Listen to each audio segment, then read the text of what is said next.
नमस्कार दोस्तों, बहुत ही बड़ा न्यूज़ आप लोगों के सामने है।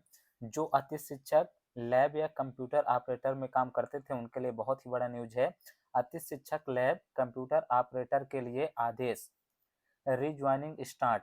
यानी कि जो अति शिक्षक लैब में काम करते थे, लैब 1, लैब 2, लैब 3 यानी कि वर्ग के एसएस के हिसाब से, ठीक है, उनके लिए आदेश आ गया है। चलिए देखते हैं कौन सा आदेश है, किस प्रकार का है। महत्वपूर्ण सूचना के अंदर सब दिया हुआ है, तो डायरेक्ट चलते हैं पोर्टल पर।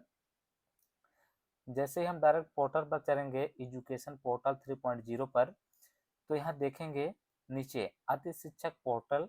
जैसे ही क्लिक करेंगे फ्रेंड्स, क्लिक करने के बाद ये आप लोगों के सामने ये डायरेक्ट निकल के आ रहा है महत्वपूर्ण सूचना।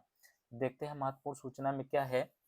नंबर 1 में लिखा है, पोर्टल पर शाला प्रभारी के लॉग इन पर शैक्षणिक एवं गैर शैक्षणिक पदों को अतिरिक्त शिक्षक आमंत्रण हेतु अपडेट करने की सुविधा उपलब्ध करा दी गई है। कहने का मतलब ये फ्रेंड्स, शैक्षणिक और गैर शैक्षणिक यानी कि वर्ग 3 में जो काम कर रहे थे, या तो कंप्यूटर ऑपरेटर के पोस्ट पे थे या तो लैब में थे। लैब किसी भी प्रकार का हो, वर्ग 1, वर्ग 2, वर्ग 3, तो उनके लिए ये न्यूज है। दूसरा है, आवेदकों हेतु रीज्वाइनिंग की प्रक्रिया पोर्टल पर प्रारंभ कर दी गई है। यानी कि इन्हीं जो अति शिक्षक हैं लैब वाले, उनके लिए ही रीज्वाइनिंग की प्रक्रिया शुरू हो गई है। इसके बाद लिखा है, प्रयोगशाला वर्ग 3 के रिक्त पदों के विरुद्ध अति शिक्षकों की रीज्वाइनिंग प्रक्रिया दिनांक 14/7/2026 से प्रारंभ होगी। यानी कि मुख्य डेट जो है फ्रेंड्स, ये आपके लिए है कि 14/7 से स्टार्ट होगी। इससे पहले आप लोग पूरा जानकारी जाके देख लेंगे अपने आईडी में, आईडी के अंदर कि कब शो हो रहा है कब नहीं। तो जो भी प्रक्रिया होगा तो स्टार्ट होगा कितने तारीख से, 14 तारीख से।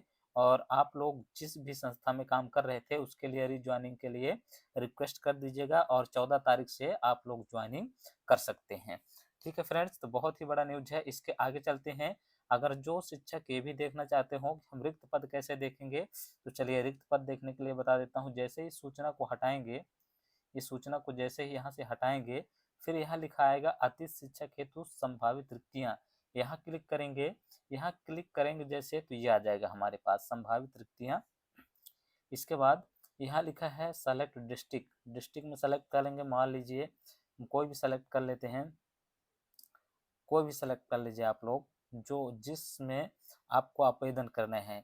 आप आवेदन कहाँ करेंगे, जो आसपास का जिला होगा वहीं करेंगे। तो मान लेते हैं हम लोग कोई भी कर लेते हैं, सतना कर लेते हैं, ठीक है।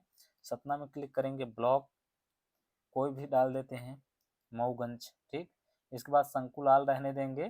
पैनल हमको जो सेलेक्ट करना होगा, देखिए मैं जो लैब का बात कर रहा था, लैब 3 के लिए ज्योग्राफी, और lab biology 3, lab math, lab ये जो है, तो किसी भी लैब में तो आप ज्वाइन कर सकते हैं। अगर देखना चाहते हैं कि खाली है कि नहीं, तो यहाँ से क्लिक करेंगे इसको, और यहाँ लॉन्ग टर्म वैकेंसी रहने देंगे। यहाँ शॉर्ट टर्म लिखा है और लॉन्ग टर्म, तो लॉन्ग टर्म में रहने देंगे। इसके बाद सर्च मार देंगे, सर्च मारेंगे तो यहाँ कोई भी पद नहीं है, दिखा देगा।